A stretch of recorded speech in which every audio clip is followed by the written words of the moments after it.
দেখি তো একটু ইউটিউব দেখি দেশের কি অবস্থা। উফ, দেশের যে কত খারাপ অবস্থা, খুবই টেনশনে আছি, খুবই ভয়ে থাকি দুইটা বাচ্চা নিয়ে, বাচ্চার বাবাকে নিয়ে। কখন না জানি কি হয়, শুধু চুরি চিন্তায়, শুধু চুরি চিন্তায়, খুব অবস্থা খারাপ। হ্যাঁ আচ্ছা, আজকে তো নতুন দল ঘোষণা করেছে ছাত্ররা, খুবই ভালো হয়েছে। সবাই তো একটু একটু খেলো, এবার একটু নতুন তরুণদের হাতে দেশ থাকুক, দেখি কি করা যায়। ভোট কিন্তু তোমাদেরকে দিব, বা আমি তরুণ না তাও আমি তোমাদের কাছে একটু করে ভরসা রাখতে চাই। আচ্ছা, ভালোই হয়েছে, নতুন দলের নাম দিছে। দেখ, আমার রাজনীতিতে কি, আমি দেখবো সিরিয়াল। আমি আজকে একটা বাংলা নাটক বের হয়েছে, কি জানি নাম, তোর নাম দিয়ে কাম কি, সামনে যেটা পড়ে সেটাই দেখবো নি।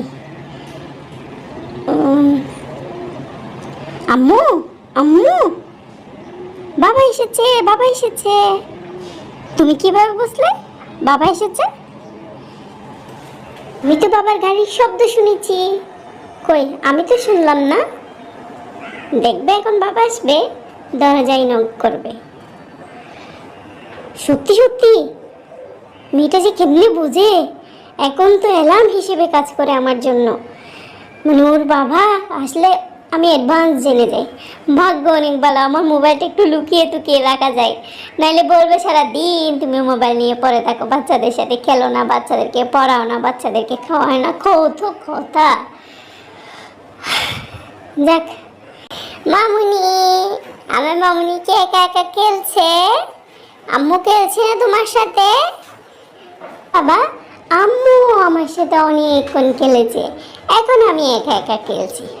ও আচ্ছা, তাই? আম্মু তো মোবাইল দেখেইনি, আম্মু তো অনেক কাজ করেছে, আমাদেরকে সাথে, আমাকে গোসল করিয়েছে, আমাকে খাওয়াইছে, বোনকে ঘুম পাড়িয়েছে, কত কাজ। ও আচ্ছা, আমি ভাবছিলাম তোমার আম্মুর থেকে মোবাইলটা নিয়ে একটা বাটন মোবাইল ধরাই দিতে। ঠিক আছে বাবা, এখন তুমি আমার সাথে খেলো। হ্যাঁ মা, এখন আমি তোমার সাথে খেলবো। মাশাআল্লাহ মাশাআল্লাহ, আমি কি একটা যে মেয়ে পেলাম, লক্ষ্মীর ঘোড়া, পুরো একটা লক্ষ্মীর ঘোড়া। সব সময় মায়ের দোষগুলো লুকিয়ে লুকিয়ে রাখে। ওর বাবার তো প্রচুর অ্যালার্জি আমার মোবাইল নিয়ে, নিজে তো ঘন্টার পর ঘন্টা মোবাইল দেখবে, তাতে কোনো সমস্যা নেই, কিন্তু আমি একটু করে মোবাইল দেখলেই তার চুলকানি শুরু হয়ে যায়। দেখছো দেখছো কাণ্ড দেখছো, আমার আমার ওয়াইফাইটা,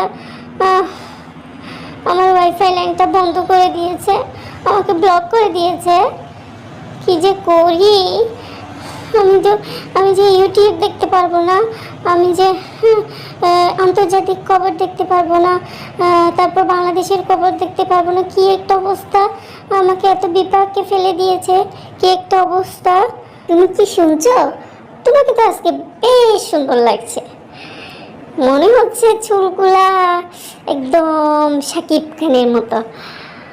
আর তোমাকে কেন জানি কোথায় কার সাথে মিলে যায়, কার সাথে, মেসি, আর্জেন্টিনার অলরাউন্ডার মেসির সাথে তোমাকে অনেকটা মিলে যায়। ও তাই নাকি? সত্যি কথা বলছো তুমি? হ্যাঁ সত্যি কথা, 100% সত্যি কথা, এখানে কোনো বেজাল টেজাল নাই। ও আচ্ছা, তাহলে তো ভালো। আচ্ছা শুনছো, আমাকে তুমি ওয়াইফাই থেকে একটু আনব্লক করে দাও না, মোবাইলটা একদম দেখতে পাচ্ছি না, কিছুই কানেক্ট হচ্ছে না। ও এই তাহলে কারণ, মেসির মতো লাগতেছে বলার জন্য এই কারণ। আমার মায়ের কিন্তু প্রচুর দুধ ছিল, আমার থেকে একদম তুলা খেতে হয় নাই, তাই আমাকে তুলা দিতে আসবে না, সুন্দর করে ঘরের কোনো কাজকর্ম থাকলে করে নিয়ে তারপরে সুন্দর করে নামাজ দেওয়া পরে একটু ঘুমাও। হ্যাঁ, আমি তো সারাদিন কাজই করব, আমার বিনোদনের কোনো দরকার নাই, আমার মোবাইল দেখার দরকার নেই। মহাশয় সবসময় মোবাইল দেখবেন, আমি মোবাইল দেখে কি করব? আমি মেয়ে মানুষ, আমার মোবাইল দেখার কোনো অধিকার আছে? হয়েছে হয়েছে, ঝগড়াঝাটি বন্ধ করো।